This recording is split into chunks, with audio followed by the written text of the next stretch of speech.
Hello, everybody, and welcome back to the show. This episode is brought to you by The Wellness Paradigm, a holistic health coaching company shifting the way that women understand and heal their bodies. Through bioenergetic testing, functional lab testing, and functional nutrition, we uncover what traditional approaches often overlook, so you can stop guessing and start healing and finally feel like yourself again. No more one-size-fits-all protocols, just real answers, deep-rooted healing, and the clarity and confidence you deserve to feel incredible. It's time to shift the paradigm of women's health. Now, on to our show. Well, first of all, Happy New Year. But I really wanted to talk about New Year's resolutions and goals because obviously this is such a hot topic, especially the first week of the new year. And being in this business for over a decade, you see a lot of failed resolutions, and I don't want that to happen for you guys. And so I wanted to just talk about a lot of the mistakes I see when people make goals and really just how to set goals that are a little bit more realistic and ones you're actually going to stick to, not only for like the week of the first week of January, but hopefully for, much longer than that. Because realistically, resolutions done in a realistic way can be super productive.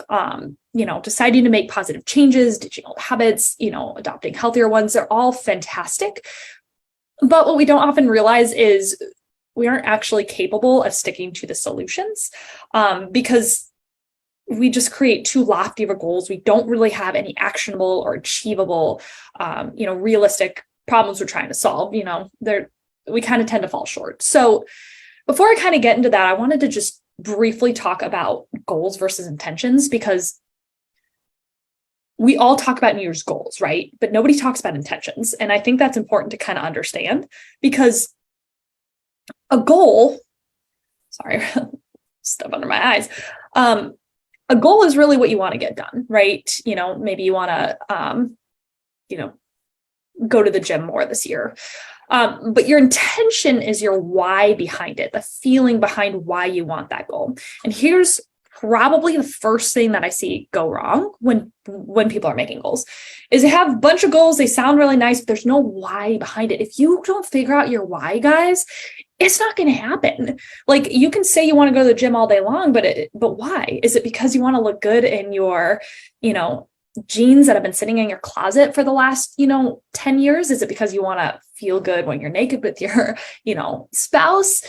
Is it because you want to feel more energized and empowered? What is it? Because otherwise, if you just say you want to go to the gym or you just want to lose weight, you need to find the intention behind it so you can make, you can lead with intention kind of going into your goals. So you might have heard this before. It's very popular to utilize, but utilizing what's called SMART goals is something that I try to do not only in my life, but in my clients' lives. And SMART goals stands for specific, measurable, attainable, realistic, and time-bound.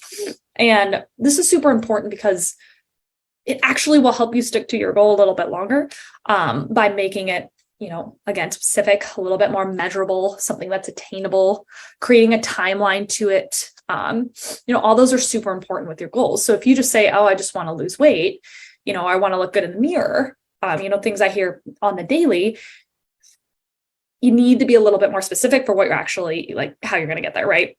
So some examples of this would be something like, I would like to exercise at least 30 minutes a day, 3 times per week for the next 12 weeks. That's a lot more specific. And instead of I'm just going to go work out. Because if you did it once versus if you did it 5 times, yeah, you can still celebrate that win, but it's just not really that specific. Or, your goal is to lose 1 pound per week for the next 6 months.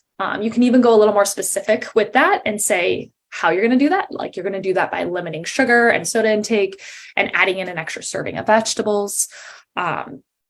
Say you want to drink more water. It's always one I hear. I like to ask people why they want to drink more water, because that'll actually make them do it, because they realize how dehydrated they are and how their energy is lower and more cravings are higher when they don't drink water. But say you want to drink, 100 ounces of water a day. You're going to do that by replacing your afternoon coffee with an extra glass of water, and you're going to add an extra glass when you get up, So, notice these goals are just more specific. They're more measurable. You have a tangible kind of end goal. Obviously you're going to be changing these goals and, molding them as the weeks go on. But this is a really good kind of baseline to just get you started in the right direction. Because here are really the 7-ish things that I see go wrong when people make New Year's goals. The first one is obviously not being specific enough. As I mentioned, it's just like, say you wanted to save money, right? You say, I'm going to be better with my money this year. I want to save more, but like, you're not like, how are you going to do that if you don't have a game plan, right? So being specific, like, hey, I'm going to save $30 extra a week. And I'm going to do that by eating out one less lunch a week, right? So, I can't tell you how important it is to be specific. But the second is really just setting too big of a goal. And this could be like a big weight loss goal, which is important to kind of understand, but we want to set realistic, smaller goals as well. But a good example of this, a client said she wanted to read a book a week. And while I love this goal, I know that she struggles with barely fitting in one book a month because of her schedule. So, something realistic for her would be, can we hit 2 books this month rather than 4? Because that might be a little bit more realistic for your, what you're able to actually achieve at this current moment of your life. The third thing is people fail to write down their goals. And people that actually write it down, like put pen to paper, are going to not only feel a little bit better sense of like accomplishment, but you're going to have accountability.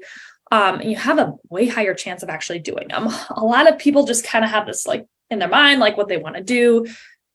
Then you kind of forget about it. You don't really remember what you said. You have nothing really kind of holding you accountable. And so, I personally journal my goals.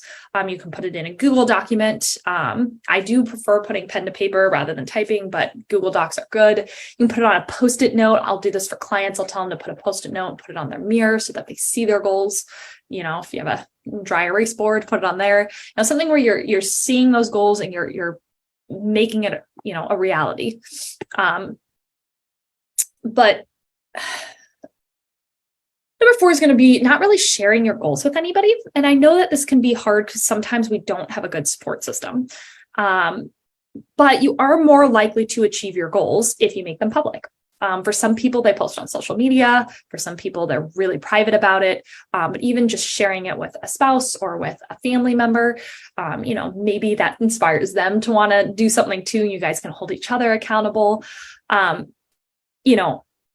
It's totally okay if you don't want to make it public, but you want at least some sort of accountability, even if it's just your journal, to just help you stick with your goals a little bit longer.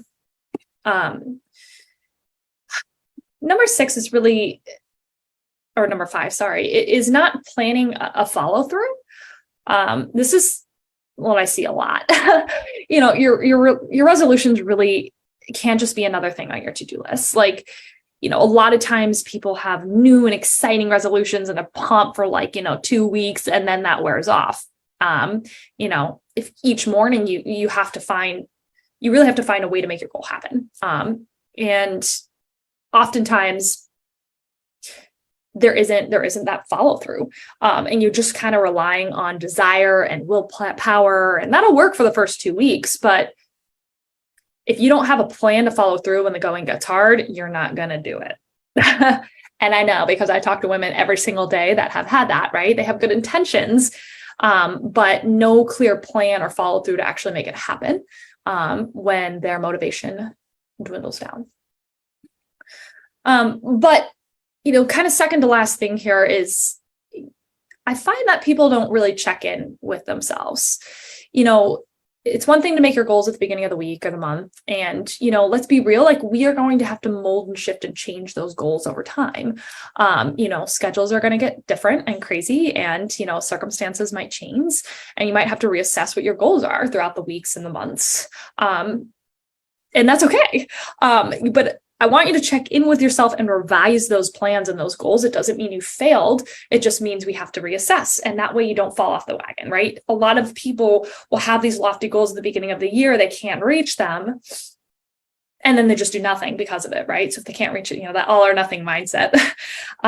So definitely being a little bit more open and willing to mold and shift and change and check in with yourself to see how you're, realistically doing. Um, but another thing you really have to focus on, guys, is celebrate the small wins. I had somebody the other day tell me that they were annoyed because their coach was celebrating small wins and they didn't feel like that mattered. And the reality is it does. All those small wins add up over time. And if you're just focused on the end game, you're going to drive yourself nuts.